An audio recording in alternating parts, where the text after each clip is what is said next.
Hello guys, welcome to my channel Adventures অসমীয়া লৰা। তো আজি আমি গৈ আছো কি ওপৰা লাংথেপি সকলোৰে পৰিচিত নহয় সেই কাৰ্বিআংলঙৰ এটা ঠাই হয়।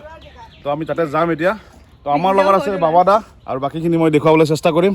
আৰু তাৰ লগতে আছে চাওক এইয়া বাচন বৰ্তন, সম্পূৰ্ণ বাচন বৰ্তন, মাংস, গামোচা গা ধুবলৈ, আৰু লগত আমাৰ আছে ষ্টাইলিছ হিৰো অপুদা, মানে লখৰাৰ বাবা দা, দেখিছে নহয়? আৰু লগত আছে মৃণাল দা। তো বলক আমি এতিয়া যাত্ৰা আৰম্ভ কৰোঁ। Bye bye. হয়, এতিয়া চাওক এয়া বাবা ভোলানাথৰ মন্দিৰ, বাবা শিৱ বাবাৰ মন্দিৰ, থেপলাগুৰি অঞ্চলত, অৰ্থাৎ থেপলাগুৰি ৰিজাৰ্ভ হয়। ইয়াতে হাতী ওলায়। তো ইয়াতে হাতীয়ে বোলে এই মন্দিৰৰ পৰা প্ৰসাদ খাবলৈও আহে, নিউজতো দেখা পোৱা গৈছে। ৰাস্তাটো খুবেই বেয়া, কাৰণ বানপানী হয়, যিহেতু বানপানীৰ সময়ত ৰাস্তাৰ ওপৰেৰে পানী বৈ যায়। তো এতিয়া পোনে পোনে আমি কপিলী নদীৰ কাষলৈ যাম, আপোনাক কপিলী নদীৰ এক মনোমোহা সৌন্দৰ্য উপভোগ কৰাম। আহক আগলৈ যাওঁ। গাইজ, এইখিনিৰ পৰা আপোনাৰ কাৰ্বিআংলং পৰে, ৱেষ্ট কাৰ্বিআংলং এইখিনি বৰ্ড, আৰু ইয়াৰ পৰাই আপোনাৰ ৱেষ্ট কাৰ্বিআংলং আৰম্ভ। তো হোজাই ডিষ্ট্ৰিক্ট এইখিনিতে সমাপ্ত হৈছে।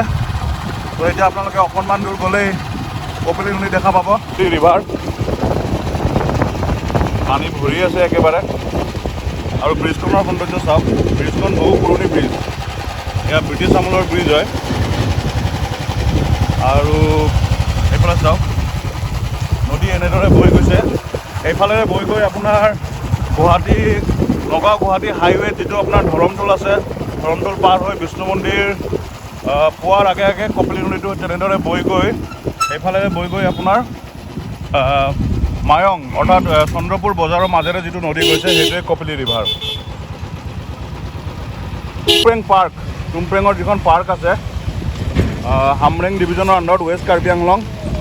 আৰু এইটো কলেজৰ ল'ৰা এজন, চেনেলটো ছাবস্ক্ৰাইব কৰি দিবা, এডভেঞ্চাৰাছ অসমীয়া ল'ৰা, এডভেঞ্চাৰাছ অসমীয়া ল'ৰা।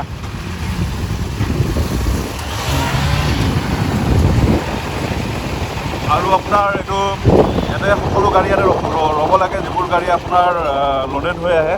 Tumpreng entry gate, Karbi Anglong autonomous কাউন্সিলৰ গেট হয় এইটো। পাৰ্কখন এইখনেই ধুনীয়া পাৰ্ক, বহুত ডাঙৰ, ভিতৰলৈ বহুত ডাঙৰ। চাওক এয়া এক শ্বহীদৰ প্ৰতিমূৰ্তি।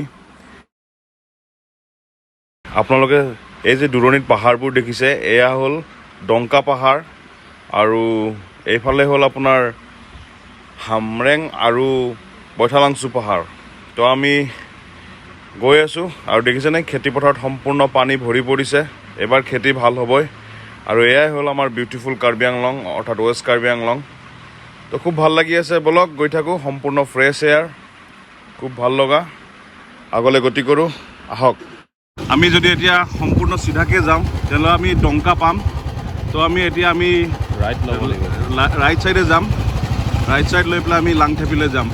ঘিলানি তিনিআলি, এইটো হ'ল ঘিলানি তিনিআলি। ইফালেদি বৈঠালাংচু শ্বৰ্টকাট মাৰিব পাৰি নেকি? পাৰি। হয়, ইফালেদি আপোনাৰ বৈঠালাংচু শ্বৰ্টকাট মাৰিব পাৰি। আহি যাওক সকলোৱে, আহক লাংথেপিলে। আৰু ইয়াৰ পৰা আপোনালোকে শ্বৰ্টকাট মাৰি বৈঠালাংচু যাব পাৰিব। ৰাস্তাটো এনেকুৱাই, চাওক চাওক, বাছ আপোনাৰ বৈঠালাংচুৰ পৰা হোজাই অভিমুখে গৈ আছে। অকণমান দূৰলৈ লেফ্ট চাইডে চাওক, এয়া চাংঘৰ, 200 নহয় 300 চাংঘৰ। আপোনাৰ ইয়াতো জনবসতি আছে, খুব কম, খুব দূৰত্বত এঘৰ দুঘৰকৈ মানুহ আছে যদিও। খেতি কৰাৰ বাবেও তেওঁলোকে এনেকৈ চাংঘৰ বনাই থাকে, যিহেতু হাতী, বনৰীয়া হাতীও আহে। দেখিছেনে চাংঘৰ? আপোনাৰ বৈঠালাংচুৰ ৰাস্তাটো, এয়া শিৱ মন্দিৰটো সকলোৰে পৰিচিত, ৰাস্তাৰ দাঁতিতে আছে। বম বম ভোলে, হৰ হৰ মহাদেৱ। ইয়াতে মই আগতো আহিছোঁ বৈঠালাংচুৰ পৰা আহোঁতে। তো পুদা কেনেকুৱা লাগিছে আজি? মজা ন? ৱেডাৰটো বৰ ধুনীয়া, ইয়াত ঠাণ্ডা।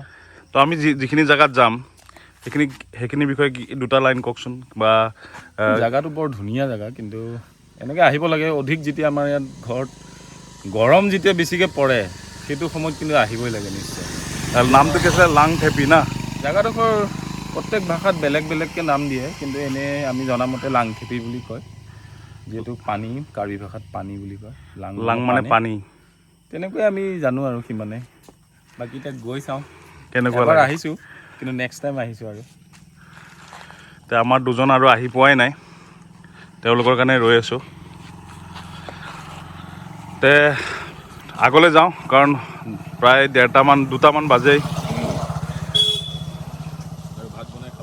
আৰু ভাত বনায়ো খাব লাগিব তে বলক ওপৰত আমি গৈ থাকোঁ এইখনো এখন ৰিজৰ্ট চাওক চাংঘৰেৰে ভৰি পৰি আছে লোকেল ৰিজৰ্ট হয় আপোনালোকে আহিব আৰু উপভোগ কৰিব ইয়াৰ খাদ্য সম্ভাৰ গতিকে আহক আগলৈ গৈ থাকোঁ আৰু এখন আপোনাৰ ৰিজৰ্ট আছে বুলি গম পাওঁ তো সেইখনো মই ভিডিঅ'ত দেখাবলৈ চেষ্টা কৰিম তো এনেদৰে আমি আৰু এটা কথা ক'বলৈ বিচাৰিছোঁ যে লাংথেপি বুলি যিহেতু আমি কৈছোঁ আমি জনাত লাংথেপি কিন্তু আপোনাৰ লাংথেপি বুলি ইয়াৰ স্থানীয় বাসিন্দাই কিন্তু আমাক লি-honjar বুলিহে কৈছে লি-honjar waterfall গতিকে আমি এতিয়া লেফ্ট ছাইডে টাৰ্ণ ল'ম লেফ্ট ছাইডে টাৰ্ণ লৈ আমি লি-honjar waterfallলৈ যাম তো লি-honjar waterfall আজি উপভোগ কৰিম আৰু সেই দূৰণিত দেখিছেনে সেই পাথৰবোৰৰ মাজত এটা চাংঘৰ তো খুব ভাল লগা এইবোৰ দৃশ্যই খুব ভাল লগা আমোদজনক ফাইনেলি চাওক কলৰ বাগান এয়া পাথৰ মাজত পাথৰ আৰু কলৰ বাগান চাওক তো বাঁহটো ভৰি আছে এয়া দেখিছেনে বেম্বো এয়া কলৰ বাগান কি ধুনীয়াকৈ আপোনাৰ কলৰ বাগান ৰুইছে আৰু এইটো তলত চাওক নিজৰা পানী বৈ গৈ আছে আৰু চাংঘৰ তো আমি এনেকৈ ওপৰলৈ যাম আশা কৰিছোঁ আপোনালোকে ভাল পাব লি-honjar waterfall আহি পালোঁ আহক সকলোৱে আকৌ আৰু উপভোগ কৰক তে মই দ্বিতীয় ভিডিঅ'টোলৈ আগবাঢ়িম এয়া প্ৰথম ভিডিঅ'ত আমি লি-honjar waterfall আহি পালোহি